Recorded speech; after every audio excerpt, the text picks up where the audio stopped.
I'm a Franciscan brother, and my founder, Francis of Assisi, he is really well known for being a universal symbol, to be an instrument of peace and also symbol for ecology and the environment.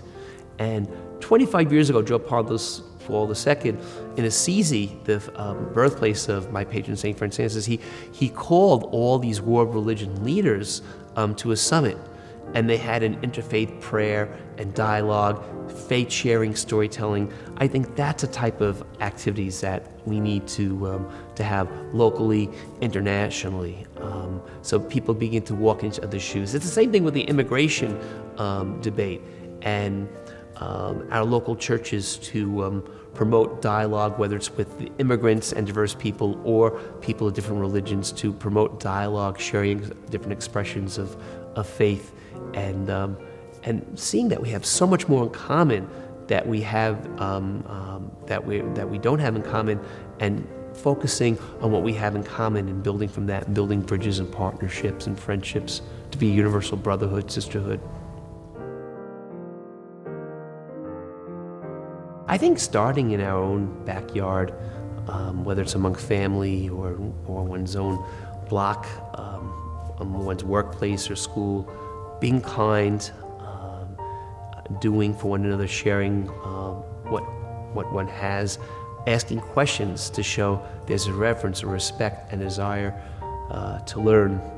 A while back, a third grader, 8 or 9 years old, was celebrating the sacrament of reconciliation and saying he's sorry for his sins. And his sin was he kicked the dog. And I thought that was an unusual sin. So I asked him about it, and he said, well, his father beat his mother. His mother beat the big brother. The big brother beat the middle one, and the middle beat the youngest one who was confessing. The youngest one didn't have any other siblings to beat, so he kicked the dog. And that's I think our reconciliation begins at home, and there's all these cycles of violence that are local, and then they spread to the whole community.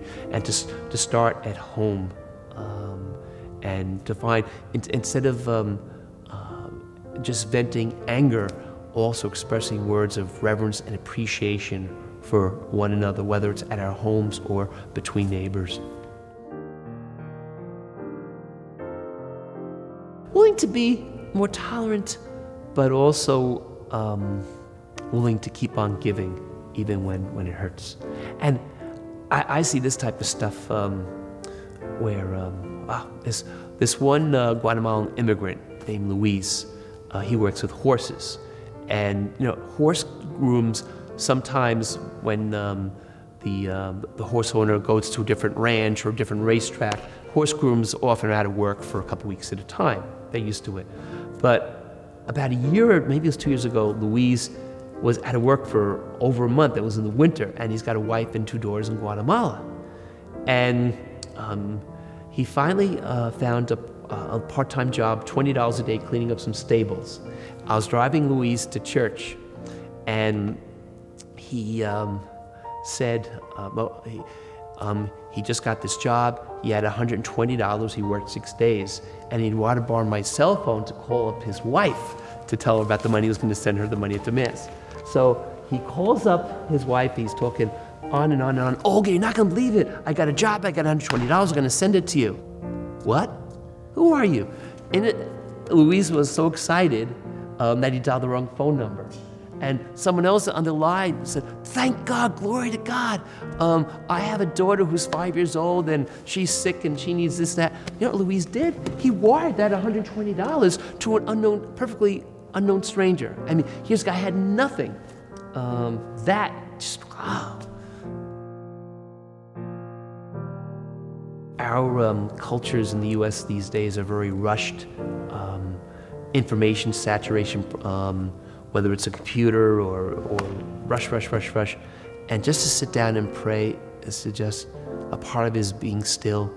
And one realizes sometimes these big kingdoms that we've created or these mountains that we've built, we realize in prayer that they're secondary and there's so much more to life than those kingdoms that we've created. And that the advice is to stop, pray, be still, know that God is God. Don't give up. Keep on trying. I love this dark time of the year because it certainly does encourage prayer and reflection. A lot of our rituals in the church at this time encourage us to pray, to reflect, be still, and know that God is God. It's discouraging sometimes that the materialism seems to eclipse the deep spirituality of Christmas.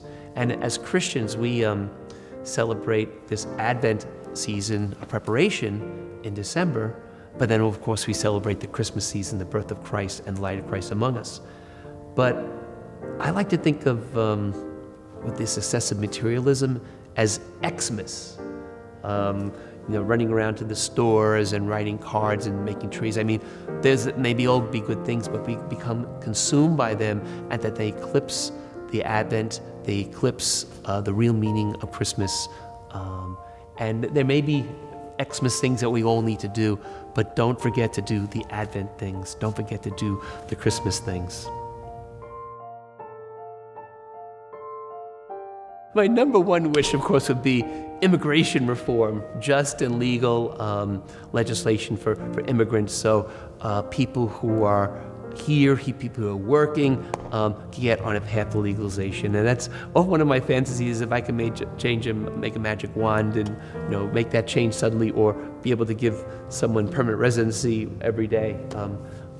That's a first exterior wish, but a deeper wish would be inner peace for everybody, and more of a connectedness and a harmony, and recognizing that you are my sister, you my brother, and that we live together as sisters and brothers. And diversity is something that we respect, we celebrate, and then in that there's a unity in diversity.